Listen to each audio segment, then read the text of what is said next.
moving in.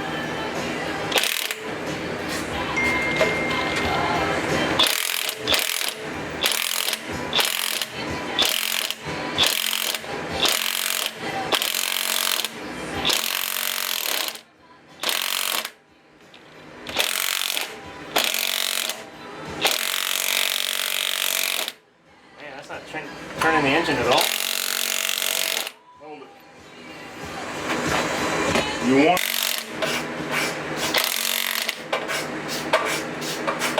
Keep it going. Is that really what you line that up with the belt? That looks good. Do you have the old belt somewhere? It's right there. Nice as the other ones.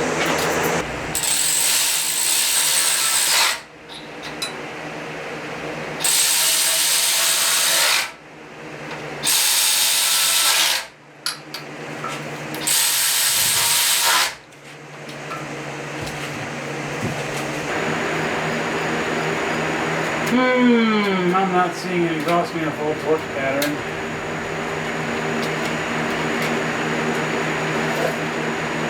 Just imagine we all play car mechanics simulator just for the moment. We were just talking about car mechanics simulator the other day. Does it have to be mine? Now, these things...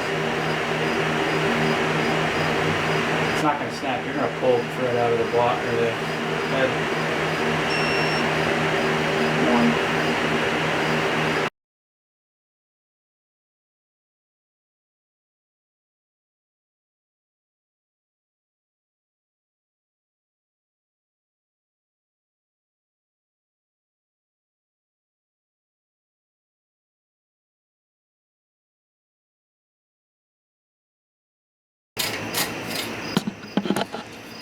Guys, just installing this beautiful tick tick tick tick tick machine here.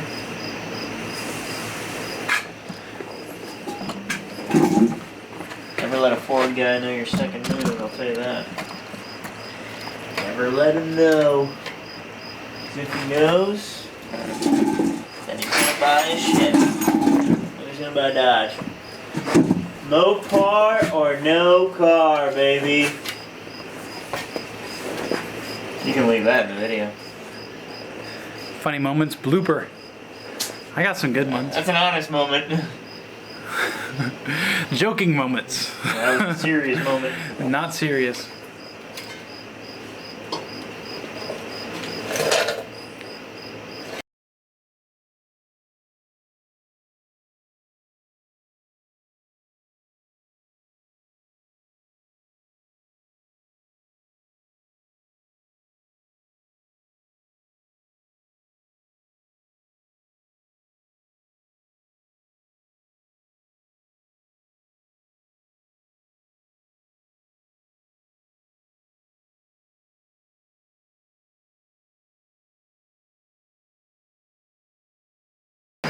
Alright guys, so after some hard work with Kirby, we have officially got this thing pretty much ready to get installed. So, some things that we double checked and redid was we added stainless hardware to the oil pan. That was a hard decision, but I really didn't like how the ARP bolts fit, and to be honest with you, I don't think I'm ever going to be running ARP hardware again. I have heard they have a good reputation for head studs. We also have an ARP harmonic balancer bolt there, so that seemed to be perfectly fine. However, I recommend you stray away from their oil pan bolts, at least on the 5.7 liter Hemi application.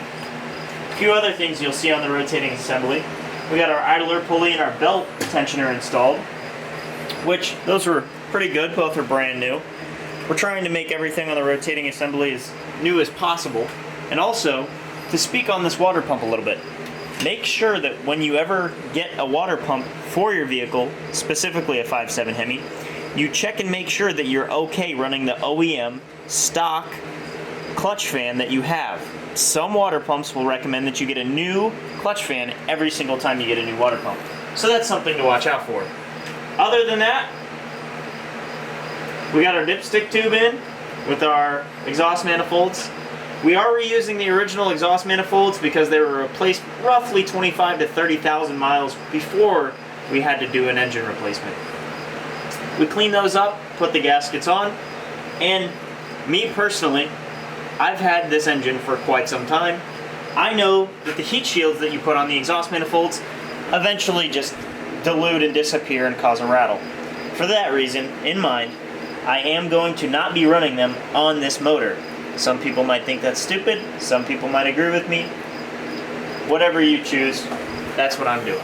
So, as far as that goes, I'm gonna get to cleaning up the engine bay because I wanna make this 5.7 look as good as I can. So, I will see you guys when I'm cleaning the engine bay.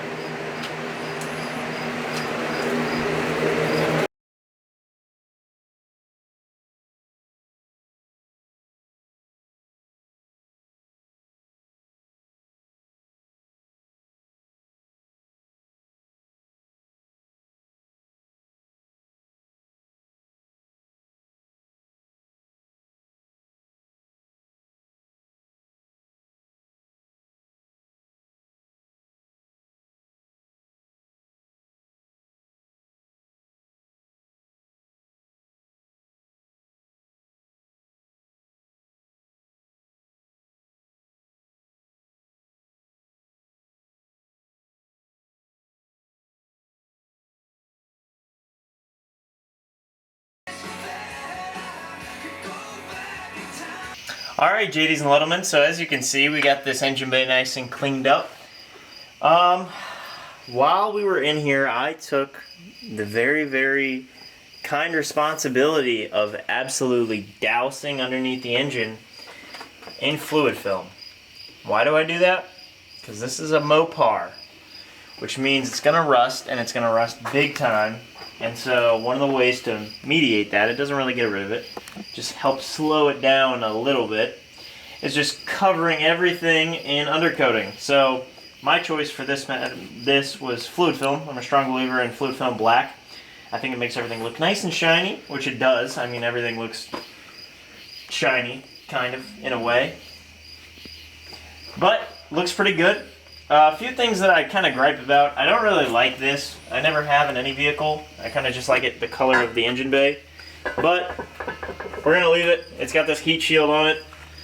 Looks like it's an expensive bit. Looks like it does something important. There's a bunch of stuff back there that I don't want to mess with. So we're going to leave that alone. We did some tidying up. All we got to do is get the engine in here and start cleaning up these plugs with some electrical cleaner. So I think it's time. Let's get into it. And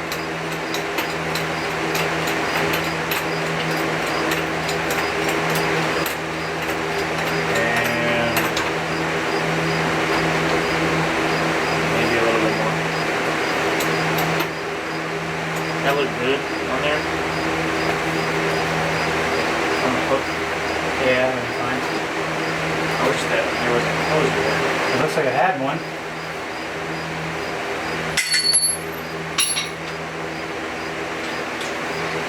Be free, my small black Hemi, be free! Go, blow your cannon lifters with all the other ones!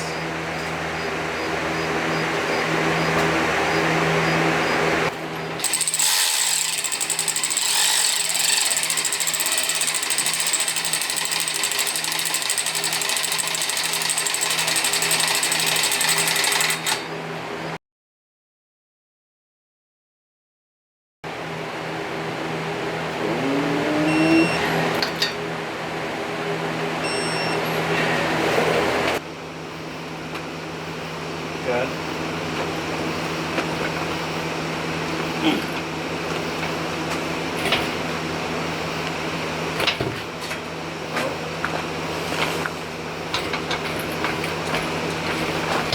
This needs some nylon casters. Dang it. Nylon? Those little fucking things? I need some big nylon casters, and this will be perfect.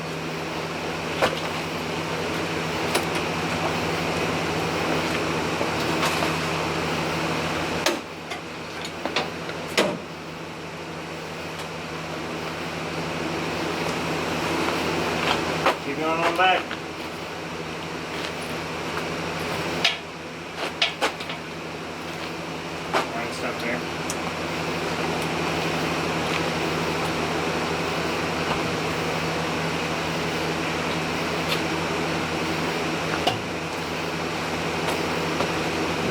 left just a way too little bit. A lot more clearance over that.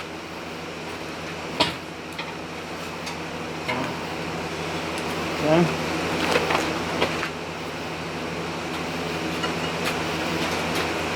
Go right on ahead. Keep it going. Just get all right over on like that. How's it looking on your side?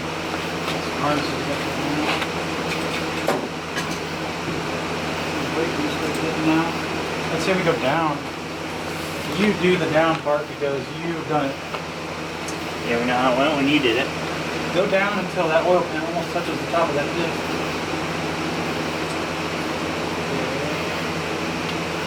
Pull the engine that way. This brake booster sucks. That's about alright. I think you have to go over. You can keep going back. Yeah, I know. Don't we have a restriction with the harness here? Either the harness and this I think harness. we can keep pushing that back one though, can't we?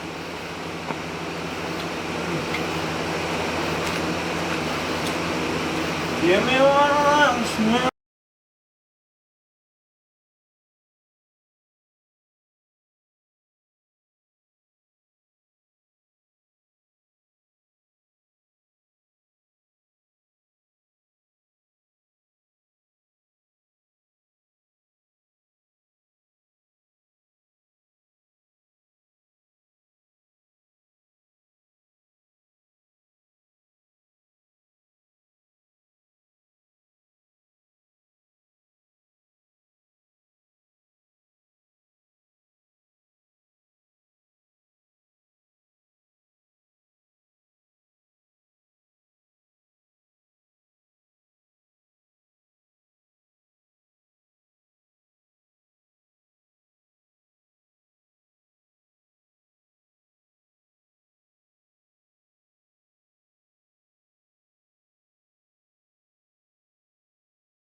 Alright, ladies and gentlemen, and on this episode, we're going to be changing the 5.7 Hemi out for a 5.7 I-Force Toyota. How was that? Great. I'm